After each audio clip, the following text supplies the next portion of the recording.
మొత్తం కలిసి 14 ఎకరాలు 8 గుంటలు సార్ మనది. ఓకే, ఆ ట్రీట్మెంట్ ప్లాంట్లో పోయింది మనది. ఆ ట్రీట్మెంట్ ప్లాంట్ అల్లం ఆ రోడ్డు పోయింది మనది.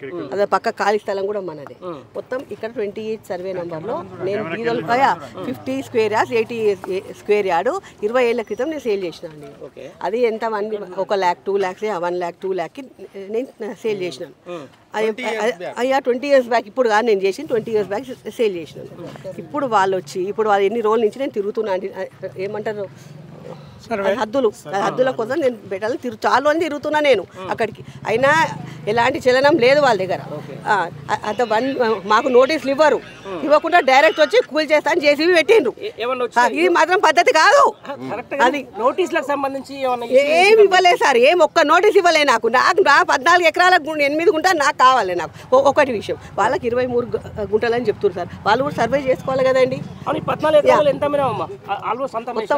లేదండి, హైడ్రాలో ఉంది, బఫర్ జోన్ లో ఉన్నది, చెరువులో ఉన్నది. ట్రీట్మెంట్ ప్లాన్ తీసేసుకున్నారు, 4-5 ఎకరాలు ట్రీట్మెంట్ ప్లాన్ తీసేసుకున్నారు. ఒక్క న్యాయ పైసా కాంపెన్సేషన్ ఇవ్వలే, ఇది వాళ్ళు చెప్తారు 23 ఎకరాలని చెప్తారు. 23 ఎకరాలు అంటే మొత్తం సరౌండింగ్ వాళ్ళు చేసుకోవాలండి. మొత్తం ఎక్కడెక్కడ ఉంది వినోబా నగర్, లాలాపేట అంతా చేసుకున్న తర్వాత వాళ్ళకి అందరు నోటీసులు ఇచ్చి సర్వే చేసిన తర్వాత మాకు అవన్నీ ఇట్లా హద్దులు ఉన్నాయి మా అని చెప్పి పెట్టినాక ఇవన్నీ తీసుకోవాలి యాక్షన్. డైరెక్ట్ వచ్చేసి కొనలే అండి, 100 years నుంచి ఉన్నది. 100 years నుంచి ఉంది సార్ ఇది. పట్టా పాస్బుక్ తాత పేరు మీద పాండురంగారావు.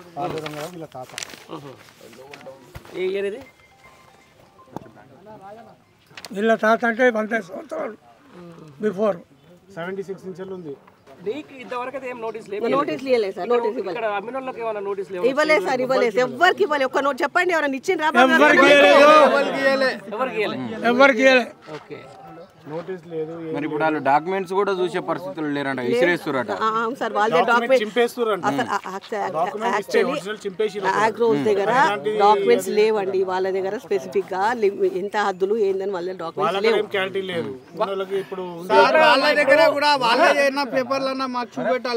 వాళ్ళే కూడా చూపిస్తా, వాళ్ళ దగ్గర కూడా ఉన్నాయి. వీళ్ళందరికీ కూడా నోటీసులు వచ్చే పరిస్థితి. రేపు పొద్దున మళ్ళీ చుక్కలు కొడితే వారి బాధితులకు మీరేం న్యాయం చేస్తారు? ఇప్పుడు ఎందుకంటే మీ దగ్గర ఉన్నారు వాళ్ళంతా. సార్ అది ఫస్ట్ థింగ్ ఏంటంటే సర్వే చేయమని చెప్పండి సార్. ఫస్ట్ సర్వే వాళ్ళు ఇప్పుడు మీరు వచ్చి న్యాయం చేయనికే కదా సార్, మీరు చేసేది దానికే కదా. ఇప్పుడు ప్రజల పక్షానే ఉన్నారు కదా, పేదల పక్షానే ఉన్నారు కదా మీరు. ప్లీజ్. అయితే నేను చెప్పడం ఏంటంటే మేము ఆల్రెడీ కోర్టుల కేసు ఫైల్ అయిందండి. ఓకే, చూపి ఒక పేపర్ ఇచ్చిన ఇగో చూడండి. కోర్టుల కేసు అయిపోయింది. ఏ ఇయర్లో ఉందో 5 years వాళ్ళు విత్డ్రా కూడా చేసుకున్నారు. విత్డ్రా చేసుకున్నారు సార్. కేసు చూడండి 2011లో అదాలత్లో లోక్ అదాలత్లో విత్డ్రా కూడా అయిపోయింది, అంతా అయిపోయింది. కట్టుకున్నారు, జనాలు ఉంటున్నారు. ఏడీ సర్వే అయింది, సర్వే అయిపోయింది. అంటే ఫస్ట్ సార్ మేము అంటే ప్రస్తుతానికి ఇల్లు కూలగొట్టొద్దు అని చెప్తున్నాం సార్. ఇల్లు కూలగొట్టమని చెప్పాం కదా, కూలగొట్టొద్దు. వాళ్ళు అంటే మాకు ఏమైనా ఇప్పుడు రైట్లో ఏమి హామీ ఇస్తారంటే మేము కూలగొట్టము, జస్ట్ షెడ్స్ మటుకు కూలగొడతాం అంటున్నారు. మాకు భరోసా లేదు, ఎవరు ముందు భరోసా ఎవరికి లేదు. మీ మీడియాల ద్వారా మేము చెప్తున్నాం, మాకు న్యాయం చేయండి. మీ వల్ల మాకు ఎంతో బెనిఫిట్ అవుతుంది సార్. వెళ్దాం సార్, ఇప్పుడే వెళ్దాం. ఇక్కడ ఉన్నది అందరూ పేదోళ్ళు. ఓకే, అందరు కొన్నోళ్ళు. నేను కూడా కొన్నాను ఇక్కడ, నేను కూడా బాధితుని. ఇక్కడ ఆల్రెడీ తీసుకొని 20 years అవుతుంది. రిజిస్ట్రేషన్ అయిపోయి, డాక్యుమెంట్ అయిపోయింది, ఇల్లు వచ్చింది, ట్యాక్స్ వచ్చింది, కరెంట్ వచ్చింది, నల్లా వచ్చింది. గవర్నమెంట్ ఇప్పుడు ఉన్న పలంగా కూలిస్తా అంటే అది న్యాయం కాదు. ఇది చాలా అన్యాయం. ఇది గవర్నమెంట్ ఒకటి గుర్తించాలి. ఇక్కడ అంతా పేదలు ఉన్నారు. ఇది సర్వే చేయించి వాళ్ళది ఏదున్నా కానీ మేడంది అయితే 14 ఎకరాలు లీగల్గా నేను చూసే కొన్నాను. లీగల్గా వాళ్ళకి 78 inches డాక్యుమెంట్ ఉంది. వాళ్ళ తాతగారి నుంచి వాళ్ళ అమ్మకి వచ్చింది, వాళ్ళ అమ్మ నుంచి ఈమెకు వచ్చింది. ఈమె లీగల్ పర్సన్ అని అమ్మింది. రిజిస్టర్లు అయినాయి, అన్ని డాక్యుమెంట్లు, ఈసీలు ఉన్నాయి, అన్నీ ఉన్నాయి, లీగల్గా అన్నీ ఉన్నాయి. కాబట్టి కొన్నారు జనాలు కూడా. ఇంకోటి ఏంటంటే ఆమె కూడా ఏమి ఎక్కువ అమ్మలేదు. ఏదో పేదలని 1,00,000 2 లక్షలకి 3 లక్షలకి ఎట్లా అంటే అట్లా ఇచ్చారు. చాలా మందికి ఫ్రీగా కూడా ఇచ్చినారు. సో అలా ఆమె కూడా ఏం పెద్దగా ఏదో అమ్ముకొని ఏది చేయాలని లేదు. అందరికీ పేదలకి ఇచ్చింది. ఇక్కడ ఎన్నోళ్ళకి 70-80% మొత్తం పేదలు ఉన్నారు. సో గవర్నమెంట్కి నేను రిక్వెస్ట్ ఏంటంటే కొద్దిగా ఆలోచించాలి. జనము మీకు మళ్ళీ నెక్స్ట్ మీదే ప్రభుత్వంలో ఉండాలంటే కంపల్సరీగా జనాల గురించి ఆలోచించి కొద్దిగా దీనికి గో బ్యాక్ చేస్తేనే బెటర్. ఎందుకంటే ఇది ఈ పద్ధతి కాదు, ఇది పద్ధతిగా చేసుకుంటే గరీబ్ వాళ్ళు ఉన్నారు చూడాలి. ఉన్న వాళ్ళు అది పూల కొట్టండి, ప్రాబ్లం లేదు. ఇక్కడ 100 మంది ఉంటున్నారు, ఒకళ్ళిద్దరు అది పోయిందంటే ఏదో అనుకోవచ్చు, 100 మంది ఫ్యామిలీలు బయటపడతారు. ఇంకోటి ఏంటంటే టైం కూడా ఇస్తలేరు, ఇంకోటి నోటీస్ కూడా ఇస్తలేరు. ఏదో ఉంటే లీగల్గా పోతారు, కోర్టుకు పోతారు, ఏదైనా న్యాయంగా చేసుకోవాలి. ఇది ఉన్న పలంగా కట్టలేదు, ఇది ఒక 20 సంవత్సరాల నుంచి కట్టుకున్నది ఉన్నది. కావాలంటే మీరు సాటిలైట్ స్క్రీన్ షాట్ తీసుకొని చూసుకోవచ్చు. సో గవర్నమెంట్ కి రిక్వెస్ట్ ఇప్పుడు మా భూమిలో హైదరాబాద్ వేసుకోవచ్చు ఇట్లా మంచిగా. చూడండి మా పట్టభూమి మా భూమి వేసుకొని ఉన్నారు. చూడండి సార్, ఏమంటే చెరువు కాపాడుతున్నా అంటున్నారు. సరే చెరువు కాపాడడం న్యాయమే, కానీ ఇప్పుడు ఉన్నది కాపాడుకోండి. ఇప్పుడు అయిపోయింది కదా. ఇప్పుడు ఆల్రెడీ మేడం అయితే డాక్యుమెంట్ ఉంది కాబట్టి, అమ్మింది కాబట్టి ఇల్లులు ఉన్నాయి సార్. ఇది ఒక శాటిలైట్ మ్యాపింగ్ దగ్గర ఎప్పుడు అయిపోయింది సార్. ఇది మొత్తం చెరువు ఒకసారి పట్టుకోవాలి, ఇంకోటి చూపిస్తాం, ఎఫ్టీఎల్ మ్యాప్ చూపిస్తాం. అంటే సార్ మీరు కంప్లైంట్ వచ్చింది హైదరాబాద్యా లేకపోతే ఏమని వచ్చిందండి? ఇప్పుడు మీ కంప్లైంట్ ఏమని వచ్చింది? కంప్లైంట్ రాలి, జనాల పక్షంలో వచ్చి వాళ్ళు చూస్తున్నారు. ఏమైంది ఎఫ్టీఎల్ మ్యాప్ కూడా ఇస్తా అని చెప్పేసి. ఇంకొకసారి ఇక్కడ ఇల్లు కడుతుంటే అప్పుడు ఆపాలి కదా. వాళ్ళు ఎక్కడ ఉన్నారు? 2-3 సార్లు కూర్చున్నాం మేము. ఇది కూడా వాటర్ కనెక్షన్ ఉంది, కరెంట్ కనెక్షన్ ఉంది, ట్యాక్స్ ఉంది.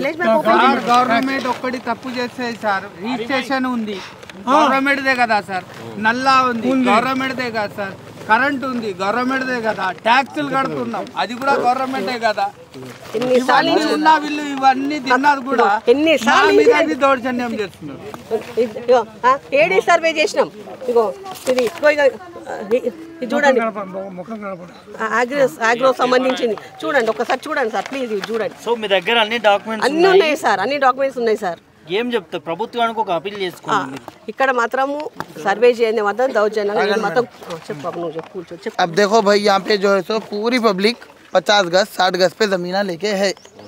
मैडम लोगों को साथ दिए, लोग भी पूरे गरीबन से यहाँ पे बनेसो वाले भी, कचरा उठाने वाले और जो है तो जो कामा कर लेने वाले, समोसा बेचने वाले, घरों में कामा कर लेने वाले है यहाँ पे पूरे। और आप लोगों से गुजारिश ये है, आप लोग और हुकूमत, कांग्रेस हुकूमत से हम लोग ये करना चाह रहे हैं, क्या बोलते हैं, MRO और कलेक्टर, रेवेन्यू ऑफिसर्स जो भी है, वो लोग आके यहाँ पे पब्लिक को दिलासा दिए तो अच्छा रहता। हैदरा आके क्या बोल रहे बोले तो ये पूरे तोड़ देते बोले तो पब्लिक कल से जो है सो अब तक कामों को नहीं गई, घर से खाना नहीं खाई और रात भर सोई भी नहीं पब्लिक। इतना हैदरा बोल के कई को डराना चाह रहे पब्लिक को। पब्लिक जो है सो कल रात से अभी तक वो लोगों के घरों में सेफ नहीं है, सो रहे नहीं, कर रहे नहीं। आप लोगों से गुजारिश है कि छे, मैं भी बोलने का मतलब ये कि MRO मैडम रहने दो या MRO सार रहने दो, कलेक्टर सार रहने दो, वो लोग आके ये नहीं जा रहा, ये नहीं कर रहा बोल के आप लोग एक दिलासा दिलाए समझो, ये पब्लिक पूरी सेफ हो जाती। ये पब्लिक के दिलों में डर नहीं रहता।